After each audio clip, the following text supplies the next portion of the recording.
जय श्री कृष्णा दोस्तों। बर्बरीक का सिर मांगने के बाद भगवान श्री कृष्ण ने उनके सिर को कहाँ रखा? क्या धरती में आज भी कहीं छुपा हुआ है बर्बरीक का सिर? महाभारत एक ऐसा युद्ध था जिसमें धर्म और अधर्म का सामना हुआ था।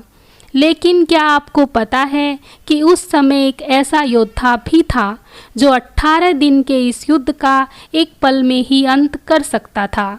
लेकिन भगवान श्री कृष्ण ने धर्म की खातिर उस योद्धा को रणभूमि से हटाने के लिए उनका शीश दान में मांग लिया था।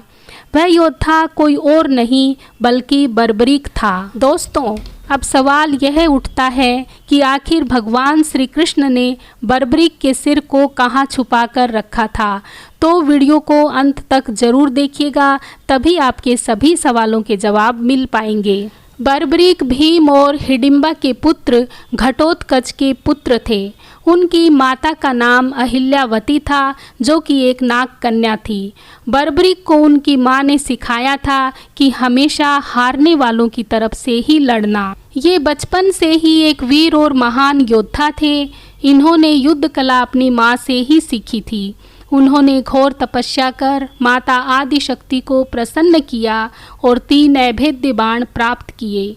ईशा पुत्रिका वाल्मीकि ने प्रसन्न होकर उन्हें धनुष प्रदान किया, जो उन्हें तीनों लोकों में विजय बनाने में सक्षम था। बात उस समय की है जब महाभारत का युद्ध शुरू होने वाला था। भगवान श्री कृष्ण युद्ध में पांडवों के साथ थे, जिससे यह निश्चित लग रहा था कि कौरव सेना अधिक शक्तिशाली हो सकती है, लेकिन जीत पांडवों की ही होगी। ऐसे समय में भीम के पौत्र और घटोत्कच के पुत्र बर्बरीक ने अपनी माता को वचन दिया कि जो पक्ष युद्ध में कमजोर होगा वह उनकी ओर से ही युद्ध करेगा। जब भगवान श्री कृष्ण को बर्बरीक की योजना के बारे में पता चला तो वे ब्राह्मण का वेश बनाकर बर्बरीक के रास्ते में आ गए। श्री कृष्ण ने बर्बरीक का मजाक उड़ाया कि वह 3 बाणों से कौन सा युद्ध करेगा। कृष्ण की बात सुनकर बर्बरीक ने कहा कि उसके पास अजेय बाण है, वह एक ही बाण से शत्रु की पूरी सेना को नष्ट कर सकता है। सेना को समाप्त करके उसका तीर अपने स्थान पर लौट आएगा। इस पर भगवान श्री कृष्ण ने कहा कि यदि हम पीपल के वृक्ष के नीचे खड़े हैं तो अपने बाण से उसके सारे पत्तों को छेद दें, तो मैं मान लूँगा कि तुम एक बाण से युद्ध का परिणाम बदल सकते हो। बर्बरीक ने चुनौती स्वीकार की, भगवान को याद किया और तीर चलाया। पेड़ पर पत्तों के अलावा गिरी हुई पत्तियों में भी छेद हो गए। एक पत्ता भगवान श्री कृष्ण के पैर के नीचे दबा हुआ था, तो वह बाण भगवान श्री कृष्ण के पैरों के चारों तरफ घूमने लगा। तब बर्बरीक ने भगवान श्री कृष्ण से कहा, आप अपना पैर हटा लीजिए, नहीं तो यह बाण आपके पैरों में छेद कर देगा, क्योंकि आपके पैर के नीचे अवश्य पीपल का पत्ता है। तब श्री कृष्ण ने अपना पैर हटाया तो सच में उनके पैर के नीचे एक पीपल का पत्ता था, जिसे छेदने के बाद वह बाण तुरंत बर्बरीक के पास वापस आ गया। बर्बरीक की इस महान शक्ति को देखकर श्री कृष्ण सोच में पड़ गए और मन में सोचने लगे कि किस तरह से मैं बर्बरीक को युद्ध में शामिल होने से रोकूं।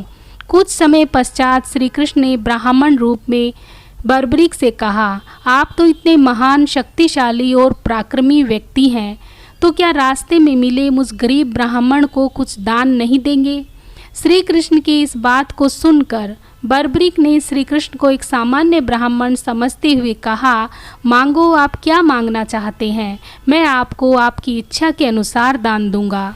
तब भगवान श्री कृष्ण ने बर्बरीक से कहा, आप मुझे वचन दीजिए कि मैं आपसे जो मांगूंगा आप देने से इनकार नहीं करेंगे।